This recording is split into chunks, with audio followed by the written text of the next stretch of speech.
নমস্কার বন্ধুরা, তোমরা সকলে কেমন আছো? আশা করি ভালো আছো। আজ এসএলএসটি শিক্ষাবিজ্ঞানের 10টা খুবই গুরুত্বপূর্ণ এমসিকিউ প্রশ্ন আলোচনা করা হবে। আর এই এমসিকিউ প্রশ্নের যে উত্তরগুলো আছে, বিভিন্ন বইতে বিভিন্ন রকম উত্তর দেওয়া আছে। আজকের ভিডিওতে এই সকল এমসিকিউ প্রশ্নের উত্তর দেওয়া হবে না। তো এই সকল প্রশ্নের উত্তর কি হবে তোমরা কমেন্ট বক্সে জানিয়ে দেবে। তো চ্যানেলে নতুন হয়ে থাকলে চ্যানেলটিকে সাবস্ক্রাইব করে দিও, আর ভিডিওটি ভালো লাগলে লাইক, শেয়ার এবং কমেন্ট করে দিও। দেখো, প্রথম যে প্রশ্নটা আছে 1 নম্বরের, মুসলিম শিক্ষা ব্যবস্থায় শিক্ষণ পদ্ধতি কী ছিল? অপশন এ আলোচনা নির্ভর, অপশন বি পরীক্ষা নির্ভর, অপশন সি পাঠ্যক্রম নির্ভর, আর অপশন ডি হচ্ছে বক্তৃতা নির্ভর। পরের প্রশ্ন, গবেষণামূলক বিদ্যালয় প্রতিষ্ঠিত হয় অপশন এ 1769 খ্রিস্টাব্দে, অপশন বি 1869 খ্রিস্টাব্দে, অপশন সি 1842 খ্রিস্টাব্দে, আর অপশন ডি হচ্ছে 1882 খ্রিস্টাব্দে। নেক্সট কোশ্চেন, ফ্রয়েবেলের মায়ের গানের সংখ্যা হলো 3টি, 7টি, 6টি নাকি 8টি? পরের প্রশ্ন,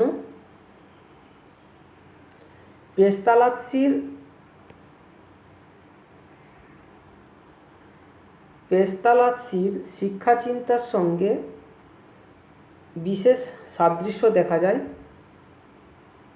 অপশন এ রবীন্দ্রনাথের শিক্ষাচিন্তার মধ্যে, অপশন বি বিবেকানন্দের শিক্ষাচিন্তার মধ্যে, অপশন সি গান্ধীজির শিক্ষাচিন্তার মধ্যে, আর অপশন ডি হচ্ছে শ্রী অরবিন্দের শিক্ষা সম্পর্কে ধারণার মধ্যে। পরের প্রশ্ন, ভারতীয় শিক্ষা কমিশনের মাধ্যমিক পাঠ্যক্রমের কোর্সটি হবে অপশন এ দর্শনধর্মী, অপশন বি কারিগরি বিদ্যাধর্মী, অপশন সি সাহিত্যধর্মী, আর অপশন ডি হচ্ছে বিজ্ঞানধর্মী।